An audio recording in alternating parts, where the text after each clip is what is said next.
Hello friends, स्वागत है evergreen पाठशाला के यूट्यूब चैनल पर। आज के सेशन में हम आगामी पटवार भर्ती जो कि कल आयोजित होने वाली है उस पर चर्चा करेंगे।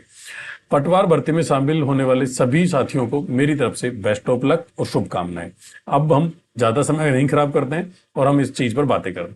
पटवार भर्ती का जो सिलेबस की जो स्कीम है उसमें 76 नंबर का पोर्शन जो है वो इंडियन ज्योग्राफी से, 60 नंबर का राजस्थान वाले पोर्शन से, 44 नंबर का जनरल इंग्लिश और हिंदी से है, 90 नंबर का रीजनिंग और मैथ है और 30 नंबर का कंप्यूटर है। सबसे मेन जो पोर्शन है वो ये 90 नंबर वाला होने वाला है। अब इसमें दो चीजें हैं, जिन लोगों ने मैथ पढ़ रखी है उनको सारे मैथ और रीजनिंग के क्वेश्चन सारे करने हैं, क्योंकि यहां से सिलेक्शन की सबसे ज्यादा संभावना बढ़ जाती। अब ऐसे लोग जो कि आर्ट सेक्टर से आते हैं या जिन्होंने मैथ की तैयारी नहीं की है वो एटलीस्ट रीजनिंग वाले सभी क्वेश्चन करेंगे। रीजनिंग के जो क्वेश्चन है वो सारे करेंगे। मैथ के क्वेश्चंस में तुक्के नहीं मारेंगे, क्योंकि मैथ के क्वेश्चंस में तुक्के लगने के जो चांसेज हैं वो केवल 10% होते हैं। तो इतनी बड़ी रिस्क ना लें कि आप तुक्के मारें और आपके वहां नेगेटिव में नंबर कट जाएं। तो मैथ के क्वेश्चंस में वो लोग तुक्के नहीं मारेंगे। ये तो था सिलेबस के स्कीम से हिसाब से कि हमें आर्ट वाले लोगों को ये ध्यान रखना है कि जो मैथ के लगभग 25 से 25 क्वेश्चन आने वाले हैं उनमें वो तुक्के ना मारें। जैसे जो नॉर्मल सवाल आने वाले हैं, लाभ हानि, प्रतिशतता, इन टॉपिक्स पर वो आराम से कवर कर सकते हैं। तो ये टॉपिक्स वो किए करें, लेकिन तुक्के ना मारें, क्योंकि तुक्कों में मैथ में जो तुक्कों की जो गारंटी होती है वो केवल 10% होती है और 90% उसमें नेगेटिव के ही चांस रहते हैं। इसलिए तुक्के ना मारे मैथ में, ठीक है। और जो मैथ सेक्टर से हैं या मैथ जो जिनका बैकग्राउंड मैथ रहा है उनको तो मैथ के 100% क्वेश्चन करने ही हैं। अगर नहीं आते तो 100 नहीं तो 90% या 80% क्वेश्चन यहां से करके आने, क्योंकि यहां मैथ सिलेक्शन का मेन आधार होता है इस वाले पोर्शन में, ठीक है। अब हम चलते हैं आगे। किसी भी परीक्षा में जो है ना क्वेश्चन 4 प्रकार के पूछे जाते हैं। एक तो क्वेश्चन सीधा पूछा जाता है, आपसे वो सीधा क्वेश्चन पूछेगा कि निम्न में से मुझे सही चीज बताओ, जैसे कि पिछोला झील कहां है, पिछोला झील कहां पे, ऐसे क्वेश्चन पूछे जाते हैं। ये पहला टाइप है।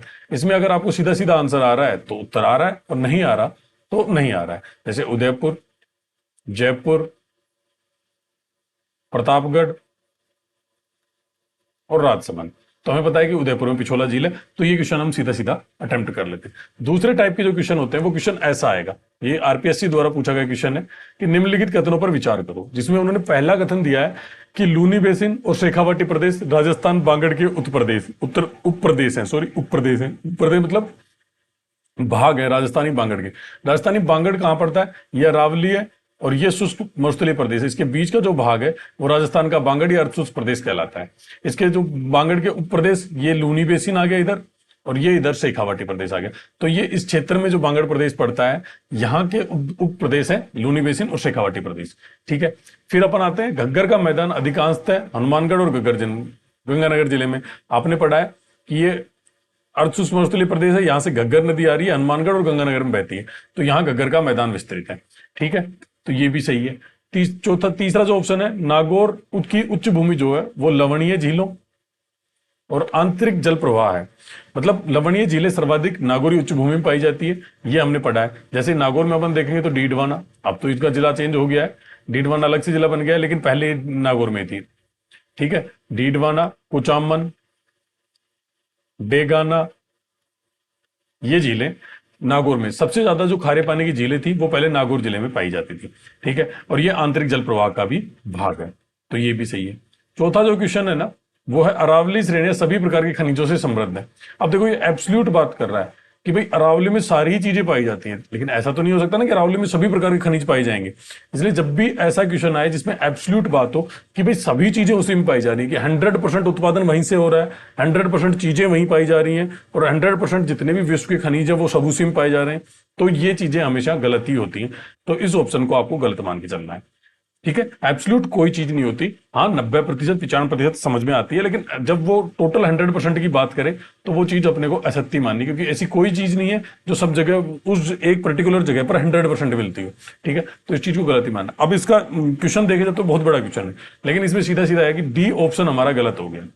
अब हमें छांटना क्या है, सही उत्तर का चयन नीचे दिए गए कूट में देखकर करें। तो जिसमें डी ऑप्शन है ना उनको तो हटा दो, तो ये ऑप्शन हट गया और ये ऑप्शन हट गया।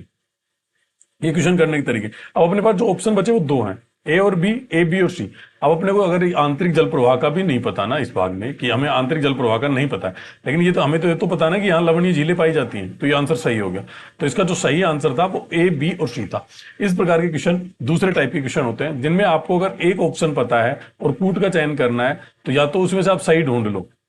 जब आप सही ढूंढ लोगे तो उनको सेलेक्ट कर लो, और यदि आपने उनमें से गलत ढूंढ लिया तो जो गलत ऑप्शन जिस ऑप्शन में दिया हुआ है उसको क्रॉस कर दो, और जो बच जाए उनमें फिर एक सही आंसर का चयन कर लो। कभी कभी तो ऐसा होता है कि ये जो डी है ना, ये आपको यहां भी मिल जाएगा, ए, बी एंड डी, तो एक ही ऑप्शन ऐसा बचता है जिसमें आपको इसमें सही करना होता है। तो ऐसा इस क्वेश्चन में आप ध्यान रखेंगे कि आप इनमें से, मैं तो ये कहूंगा कि आप उनमें से गलत का चयन कर लो। जब आपको गलत पता चल जाएगा तो सही ऑटोमेटिक निकल के आ जाएंगे। फिर उस ऑप्शन को जब आप काट दोगे तो अपने, अगर आपको कोई एक आंसर नहीं भी आ रहा ना, तो वहां से वो आपको मिल भी जाएगा। अब अपन चलते हैं दूसरे टाइप के क्वेश्चन। क्या होते हैं दूसरे टाइप के क्वेश्चन? ऐसे होते हैं कि जिनमें अपने को मिलान करने के लिए कहा जाता है। देखो ये क्वेश्चन है, सूची फर्स्ट को सूची सेकंड से मिलान करो, नीचे दिए गए कूट में देखकर उत्तर देना है। अब देख, पहला मामला दे रखा है ना, इंदिरा गांधी बनाम राजनारायण। ये मामला अपन बहुत कम सुनते हैं, लेकिन फिर भी ये सब सुना हुआ मामले होते हैं, लेकिन अपन जैसे नहीं भी सुनते हैं, तो कोई नहीं, ऐसे मामले बहुत ज्यादा चर्चा में नहीं आते हैं। लेकिन इसके बाद जो मिनर्वा मिल्स वाला मामला है वो बहुत ज्यादा चर्चा में है, और जो हम पढ़ते हैं इंडियन पॉलिटी, तो उसमें इस मामले की हम बार बार चर्चा करते हैं। ये जो मामला था, ये 42वें और इसमें 44वें संविधान संशोधन को चुनौती दी गई। तो इसको अपन मैच करके देखेंगे, तो इसको जब अपन मैच करेंगे तो ये 2 में 1 आ जाएगा। यहां 2 में 1 दिखेंगे तो चौथे ऑप्शन जब आएंगे तो 2 में 1 मिल रहा है। अब अपने को बाकी ऑप्शन चाहे भले ही मत आओ, तो अपन इसको सही क्लिक कर देंगे, तो चौथा ऑप्शन यहां सही हो जाएगा। अपने को 1 देखना है, अपने को पता है कि बी का जो ऑप्शन है वो 1 है। मिनर्वा मिल्स जो मामला था उसमें 42वें संविधान संशोधन को चुनौती दी गई थी। अब सबसे पहले आप नीचे आके देखोगे तो आपको जैसे पता चला कि भी 1 जो है ये इसी में है, ठीक है। बी का जो एक ऑप्शन है, 1 मिनट वापस आते हैं।